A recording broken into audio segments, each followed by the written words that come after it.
The biggest mistake a lot of women make when trying to relieve pre-period bloating or PMS is focusing on estrogen-lowering foods or supplements. I'm not saying these are bad, but if your progesterone stays low, nothing else will work no matter what you try. And today I will share with you what actually made the biggest difference for me so you can do the same and enjoy the flat belly throughout your cycle. So let's start with most women don't realize. Pre-period bloating and PMS aren't just about water retention or high estrogen.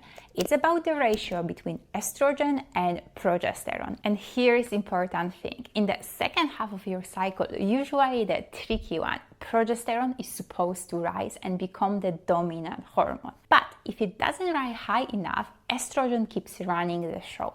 And that's exactly when bloating, cravings, or mood swings show up. Think of it as a seesaw. Progesterone is supposed to push up and balance the weight. But if it doesn't have the strength, estrogen just stays up higher, and the higher it stays, the more bloated you may feel. But that's not everything. Your labs may still show both hormones within the normal range. But what really matters is the ratio. If your progesterone to estrogen ratio is less than 100, that's considered as an estrogen dominance. On the top of that, to get accurate picture, you need to do the test between the 19th and 22nd day of your cycle if your cycle is 28 days long.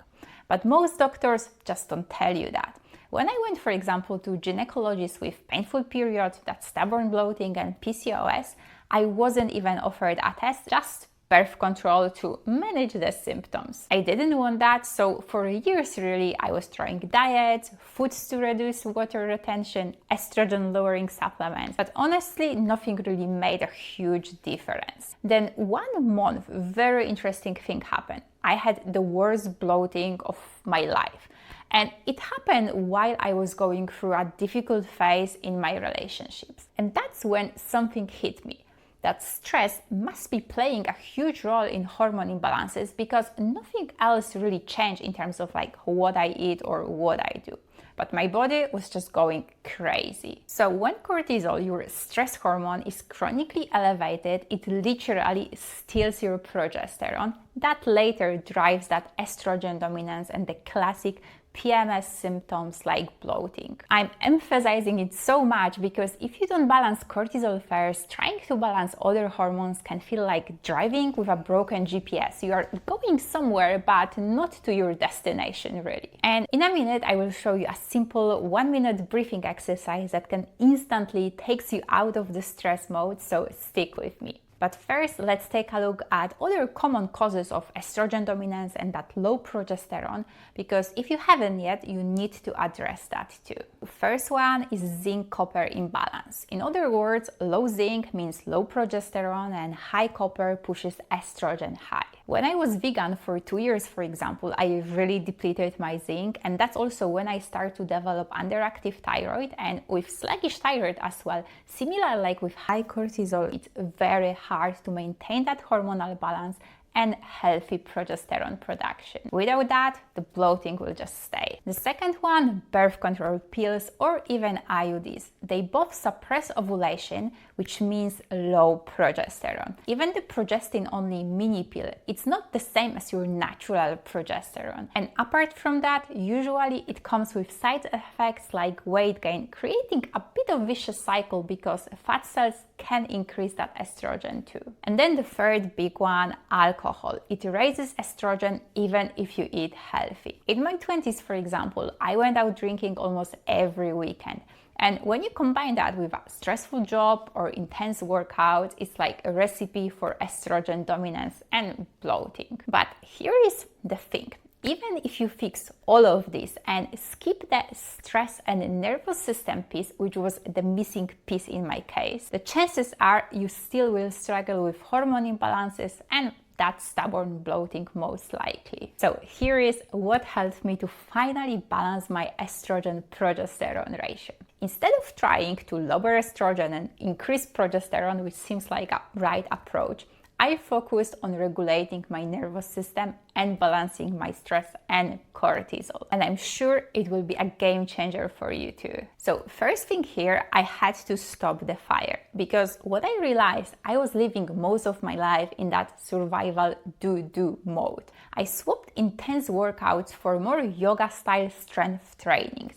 Dylan Werner and Leo Moose workouts were one of my favorites, especially in the luteal phase, because that's when your body is more sensitive to blood sugar spikes, cortisol spikes, and low progesterone if you push too hard at the gym in that phase. But that's not everything. After being vegan for 2 years, I finally made friends with grass-fed beef. That gave me the zinc and iron, both crucial minerals for progesterone and hormonal balance. And I also started with breathwork, one of the most powerful tools really to regulate your nervous system, balance cortisol, and maintain that healthy estrogen-progesterone balance. But just putting out the fire wasn't enough, unfortunately. I also had to prevent the stress from building up again. So to manage my day-to-day stress better, I committed to do a few rounds of quick breathing exercise 3 times a day. So let me show you one of those exercises. All you need to do, sit comfortably, take a deep inhale to your belly so your belly expands. Then take a second quick inhale. Hold for 6-7 seconds or even longer if you can. The longer hold, the bigger release. And when you exhale, you release the air with a sigh. So let me show you all together.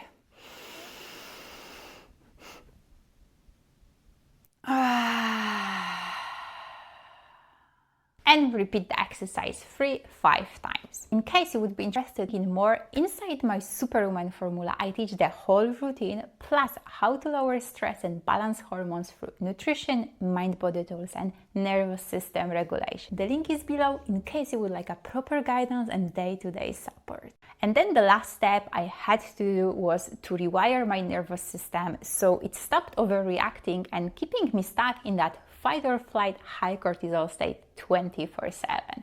There is something called neuroception, basically your body's danger radar. It scans for threats without you even realizing it. For me, it was wired to see danger like everywhere. Not real danger, obviously, but risk of re-experiencing some emotional discomfort or past pain, like not feeling accepted, not feeling enough, and much more. Journaling here was really powerful. For example, I used to hold everything in, saying, I'm fine, when actually I was not, until I would snap over a small thing or be overly dramatic about something. My nervous system perceived expressing emotion as dangerous, and I had really 2 choices: continue living on autopilot or actually explore it. I choose the second one. And learning how to express emotions in a healthy way without feeling bad about it or about myself made a huge difference in lowering that stress and cortisol as well. And once I balanced my stress and nervous system, that's when the bloating literally disappeared. And now I even don't notice when my period is coming. Next week, I will also share with you how I got rid of painful periods. So if you don't want to miss that one, make sure you subscribe and I will see you then.